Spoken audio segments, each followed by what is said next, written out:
CM Siddaramaiah ವಿರುದ್ಧದ ಮುಡಾ ಪ್ರಕರಣಕ್ಕೆ ಸಂಬಂಧಪಟ್ಟ ಹಾಗೆ ಮುಡಾ ಪ್ರಕರಣವನ್ನ ಸಿಬಿಐ ತನಿಖೆಗೆ ವಹಿಸಬೇಕು ಅನ್ನೋ ಒತ್ತಾಯ ಇತ್ತು, ಅರ್ಜಿ ಸಲ್ಲಿಸಲಾಗಿತ್ತು.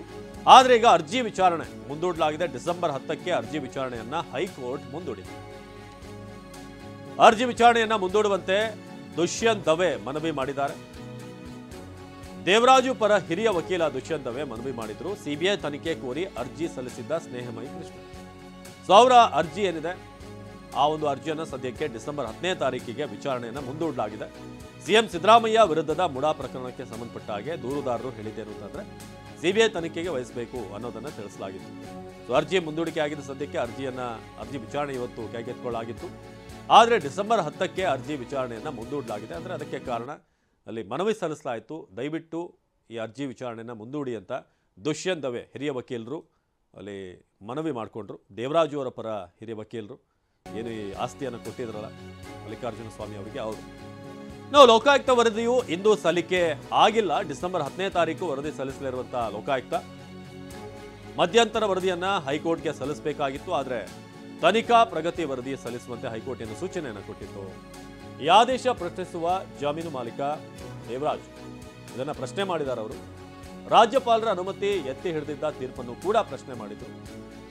ವಿಭಾಗೀಯ ಪೀಠದಲ್ಲಿ 2 ಅರ್ಜಿಯನ್ನ ದೇವರಾಜು ಸಲ್ಲಿಸಿದ್ದಾರೆ. ಒಂದು ಈ ಹೈಕೋರ್ಟ್ ಆದೇಶ ಸಂಬಂಧಪಟ್ಟ ಹಾಗೆ ಡಿಸೆಂಬರ್ 5ಕ್ಕೆ ವಿಭಾಗೀಯ ಪೀಠದಲ್ಲಿ 2 ಅರ್ಜಿಗಳ ವಿಚಾರಣೆ ನಡೆಯಲಿದೆ.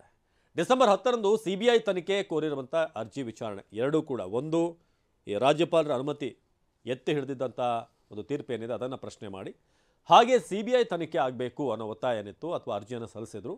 ಸೊ ಅದಕ್ಕೆ ಸಂಬಂಧಪಟ್ಟ ಹಾಗೆ ಕೂಡ ಅರ್ಜಿ ವಿಚಾರಣೆಗೆ ಡಿಸೆಂಬರ್ 10ನೇ ತಾರೀಕೆ ಎರಡೂ ಕೂಡ ಬರುತ್ತೆ. ನಮ್ಮ ಪ್ರತಿನಿಧಿ ರಮೇಶ್ ಈ ಬಗ್ಗೆ ಹೆಚ್ಚಿನ ಮಾಹಿತಿಯನ್ನು ನೀಡ್ತಾರೆ. ರಮೇಶ್, ಈ ಒಂದು ಮುಡಾ ಪ್ರಕರಣವನ್ನು ಸಿಬಿಐಗೆ ವಹಿಸಬೇಕು ಅಂತ ಮೊದಲ ದಿನದಿಂದಲೂ ಕೂಡ ಆರಂಭದಿಂದಲೂ ಕೂಡ ದೂರುದಾರರು ಹೇಳ್ಕೊಂಡೇ ಬಂದಿದ್ರು. ಆದರೆ ಈಗ ಆ ಒಂದು ವಿಚಾರಣೆ ಇವತ್ತು ಆಗುತ್ತೆ, ಸಿಬಿಐಗೆ ವಹಿಸಲಾಗುತ್ತೆ ಅನ್ನೋ ಪ್ರಶ್ನೆ ಇತ್ತು. ಬಟ್ ಸ್ಟಿಲ್ ಮುಂದುವರಿತಿದೆ ಡಿಸೆಂಬರ್ 10ಕ್ಕೆ. ಏನೇನಾಯ್ತು ಇವತ್ತು ಕೋರ್ಟ್ನಲ್ಲಿ, ಮುಂದೆ ಏನು ನಿರೀಕ್ಷೆ ಮಾಡ್ಬೋದು ರಮೇಶ್?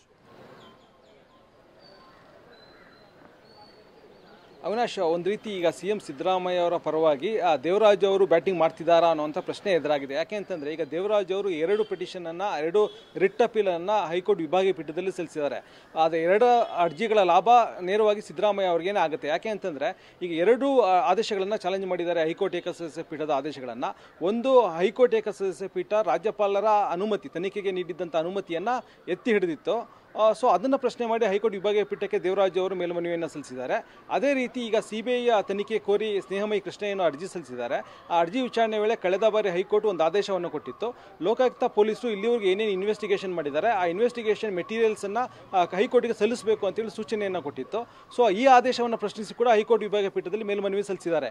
ಹೀಗಾಗಿ ಈ 2 ಮೇಲ್ಮನವಿ ವಿಚಾರಣೆ ಡಿಸೆಂಬರ್ 5ನೇ ತಾರೀಕು ಹೈಕೋರ್ಟ್ ವಿಭಾಗೀಯ ಪೀಠದಲ್ಲಿ ನಡೆಯೋದ್ರಿಂದ ಅಲ್ಲಿವರೆಗೂ ಈ ಕೇಸ್ನು ಕೂಡ ವಿಚಾರಣೆ ನಡೆಸಬಾರ್ದು ಅಂತೇಳಿ ದೇವರಾಜು ಪರ ಹಿರಿಯ ವಕೀಲ, ಸುಪ್ರೀಂ ಕೋರ್ಟ್ನ ವಕೀಲ ದುಷ್ಯಂತ್ ದವೆ ಅವರು ವಾದ ಮಂಡನೆಯನ್ನು ಮಾಡಿದ್ರು.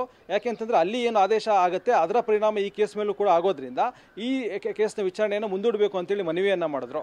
ಇದಕ್ಕೆ ಸ್ನೇಹಮಯಿ ಕೃಷ್ಣ ಪರ ವಕೀಲ ಆಕ್ಷೇಪಣೆ ಎತ್ತಿದ್ರು. ಅಲ್ಲಿ ಹೈಕೋರ್ಟ್ ವಿಭಾಗೀಯ ಪೀಠ ಈ ಥರ ಯಾವುದೇ ಡೈರೆಕ್ಷನ್ ಅನ್ನು ಕೊಟ್ಟಿಲ್ಲ, ಈ ಕೇಸ್ನ ವಿಚಾರಣೆಯನ್ನು ಮುಂದೂಡಿ ಅಂತ ಯಾವುದೇ ಡೈರೆಕ್ಷನ್ ಕೊಟ್ಟಿಲ್ಲ, ಆ ಕೇಸ್ಗೂ ಈ ಕೇಸ್ಗೂ ವ್ಯತ್ಯಾಸ ಇದೆ ಅನ್ನುವಂಥ ಒಂದು ವಾದ ಮಂಡನೆ ಮಾಡಿದ್ರು. ಆದರೆ ಹೈಕೋರ್ಟ್ ದುಷ್ಯಂತ್ ದವೆ ಅವರ ವಾದವನ್ನು ಪರಿಗಣಿಸಿ ಈಗ ವಿಚಾರಣೆಯನ್ನು ಡಿಸೆಂಬರ್ 10ನೇ ತಾರೀಕು ಮಧ್ಯಾಹ್ನ 2:00ವರೆಗೆ ಮುಂದೂಡಿದೆ. ಹೀಗಾಗಿ ಒಂದು ರೀತಿ ರಿಲೀಫ್ ಸಿಕ್ಕಂತಾಗಿದೆ ಸಿಎಂ ಸಿದ್ದರಾಮಯ್ಯ ಅವರಿಗೆ. ಯಾಕಂದರೆ ಇವತ್ತು ಯಾವುದೇ ರೀತಿಯಾದಂಥ ವಿಚಾರಣೆ ನಡೆದಿಲ್ಲ, ಜೊತೆಗೆ ಯಾವುದೇ ರೀತಿಯಾದಂಥ ಮಧ್ಯಂತರ ಆದೇಶನೂ ಕೂಡ ಇಲ್ಲ, ಜೊತೆಗೆ ಯಾವುದೇ ರೀತಿ ಆದಂಥ ಒಂದು ವರದಿಯನ್ನು ಕೂಡ ಲೋಕಾಯುಕ್ತ ಪೊಲೀಸರು ಇವತ್ತು ಸಲ್ಲಿಸಿಲ್ಲ. ಹೀಗಾಗಿ ಮುಂದಿನ ವರದಿ ಏನಿದೆ ಅದನ್ನು ಡಿಸೆಂಬರ್ 10ನೇ ತಾರೀಕು ಲೋಕಾಯುಕ್ತ ಪೊಲೀಸರು ಕೋರ್ಟ್ಗೆ ಸಲ್ಲಿಸಬೇಕಾಗುತ್ತೆ. ಅವತ್ತು ಮಧ್ಯಾಹ್ನ 2:30ಕ್ಕೆ ವಿಚಾರಣೆ ನಡೆಯುತ್ತೆ.